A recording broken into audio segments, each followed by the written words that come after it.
Assalamu Walaikum. Hello friends, how are you? Welcome back to my another video.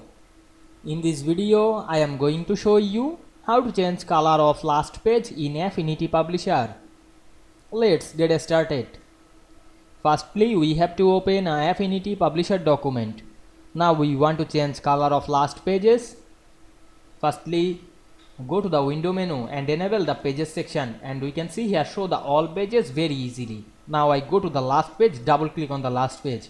Now we want to change the color, select the frame text tool and draw the text frame over the pages. Now we can see here a color. Now we want to change the color, select the text frame option and we can see here the fill color. You can change the color to use this color panel, then close the window.